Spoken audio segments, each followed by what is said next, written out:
Hi all, welcome to Tech Malayalam. Nokia അവരുടെ ഏറ്റവും latest ഫോണായ Nokia X71 തായ്വാനിൽ launch ചെയ്തു. ഈ ഒരു ഫോണിന്റെ പ്രത്യേകത എന്താണെന്ന് വെച്ചാൽ നോക്കിയയുടെ ഫസ്റ്റ് 48 മെഗാപിക്സൽ ട്രിപ്പിൾ ക്യാമറ സെറ്റപ്പിൽ വരുന്ന ഫോണാണിത്. കൂടാതെ ഇതിന് പഞ്ച് ഹോൾ ഡിസ്പ്ലേയും കൂടിയാണ് വരുന്നത്. അതായത് ഫ്രണ്ട് ക്യാമറ ഡിസ്പ്ലേയിൽ ഒരു ഹോൾ പോലെയാണ് വരുന്നത്. പഞ്ച് ഹോൾ ഡിസ്പ്ലേ വരുന്ന നോക്കിയയുടെ ഫസ്റ്റ് ഫോണാണ് എന്നൊരു പ്രത്യേകതയും കൂടെ ഈ ഒരു ഫോണിനുണ്ട്. ഈ ഒരു ഫോൺ ഗ്ലോബലി ലോഞ്ച് ചെയ്യാൻ പോകുന്നത് Nokia 6.2 അല്ലെങ്കിൽ Nokia 8.1 പ്ലസ് എന്ന പേരിലായിരിക്കും. വളരെ സ്റ്റൈലിഷ് ആയ ഒരു ഫോണാണിത്. നോച്ചും ബെസൽസും ഒന്നും ഇല്ലാതെ ഫുൾ ഡിസ്പ്ലേയിലാണ് ഈ ഒരു ഫോൺ വരുന്നത്. 6.39 ഇഞ്ചാണ് ഡിസ്പ്ലേ സൈസ് വരുന്നത്. ഫോണിൻ്റെ ബാക്ക് സൈഡ് ആണെങ്കിൽ ഗ്ലാസ്സിലാണ് വരുന്നത്. പ്രോസസ്സർ സ്നാപ്ഡ്രാഗൺ 660 ആണ്. 6GB റാമും 128GB ഇന്റേണൽ സ്റ്റോറേജുമാണ് വരുന്നത്.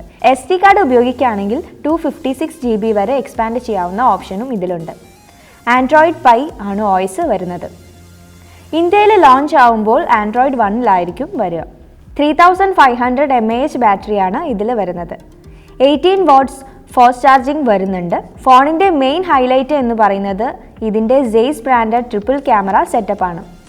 അതിൽ 48 മെഗാപിക്സലിൻ്റെ മെയിൻ ക്യാമറയും 5 മെഗാപിക്സലിൻ്റെ ഡെപ്ത് സെൻസറും 8 മെഗാപിക്സലിൻ്റെ അൾട്രാ വൈഡ് ക്യാമറയുമാണ് വരുന്നത്. ഫ്രണ്ട് ക്യാമറ വരുന്നത് 16 മെഗാപിക്സലിലുമാണ്. ഇപ്പോൾ സ്മാർട്ട് ഫോണിൽ ട്രെൻഡായി മാറിക്കൊണ്ടിരിക്കുന്ന കാര്യങ്ങളാണ് 48 മെഗാപിക്സൽ ക്യാമറയും അതേപോലെ ഫുൾ സ്ക്രീൻ ഡിസ്പ്ലേയും. ഈ ഒരു ട്രെൻഡിലേക്ക് ഇപ്പോൾ നോക്കിയ കൂടെ വന്നിരിക്കുകയാണ്.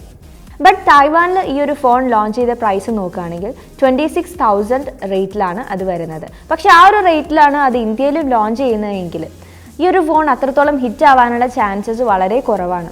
കാരണം സ്നാപ്ഡ്രാഗൺ 675ഉം അതേപോലെ 48 മെഗാപിക്സൽ ക്യാമറയും വരുന്ന റെഡ്മി നോട്ട് 7 പ്രോ വെറും 14,000 റുപ്പീസേ വരുന്നുള്ളൂ. സോ നോക്കിയയുടെ ഈ ഒരു ഫോൺ ഇന്ത്യയിൽ ഏത് പ്രൈസിനാണ് ലോഞ്ച് ചെയ്യാൻ പോകുന്നത് എന്നുള്ള കാര്യം നമുക്ക് വെയിറ്റ് ചെയ്തിട്ട് അറിയാം.